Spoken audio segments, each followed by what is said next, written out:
আসসালামু আলাইকুম। যারা জেরিন রান্নাঘরের পেজ থেকে আপনাদেরকে স্বাগত।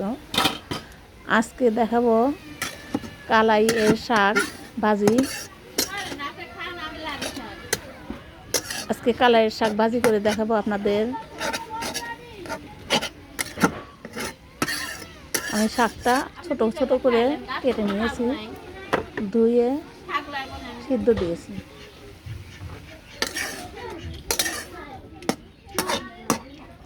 অল্প করে সিদ্ধ করে নিব।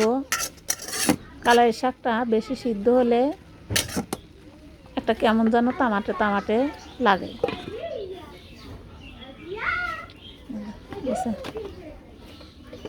দিছে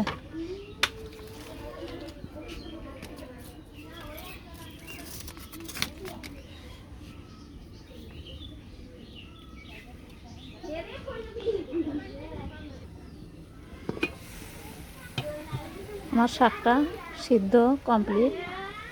এখন আমি সামান্য একটু পানি আছে, পানিটা ছাঁকনি দিয়ে ছেঁকে নিব।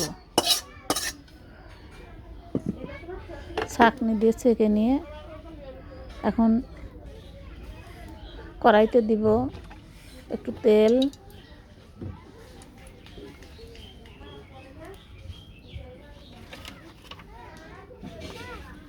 এখন দিব একটু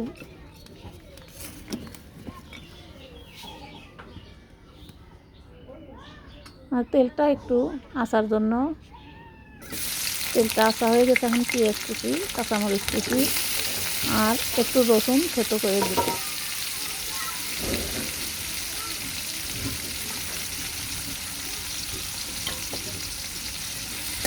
একটু নাড়াচাড়া করে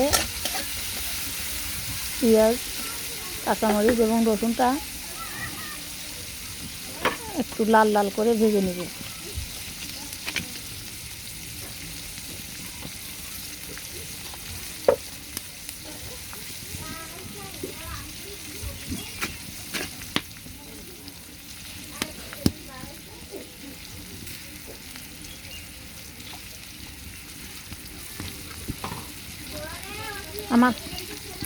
আমার প্রায় লাল লাল করে ভাজা হয়েছে।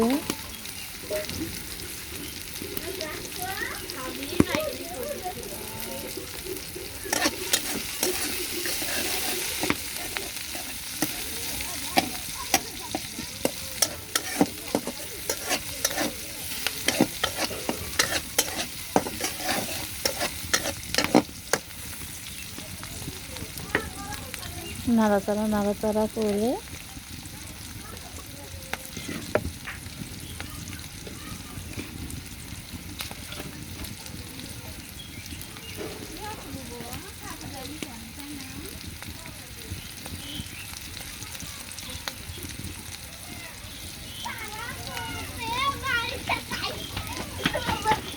এই শাকটা আমার খুব ফেভারিট, খুব পছন্দের একটা শাক। এখন সচরাচর পাওয়া যায় না খুব বেশি, তো আমি বাজার থেকে অনেক দিন পরে পেয়ে কিনে নিয়ে এসেছি। আজকে ভাজি করে খাবো।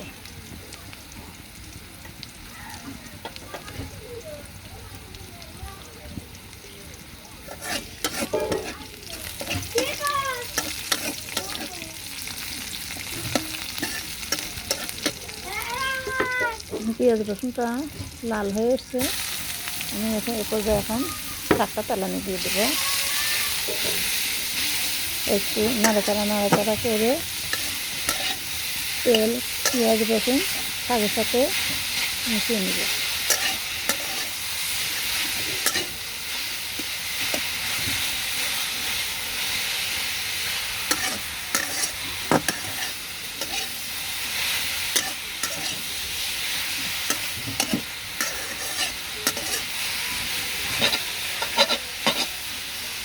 আর শাক ভাজি সম্পূর্ণ উপকরণ দেওয়া শেষ।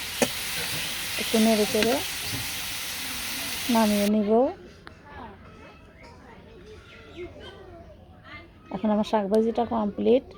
তো এখন দুপুরে গোসল করে এসে খাওয়া দাওয়া করব।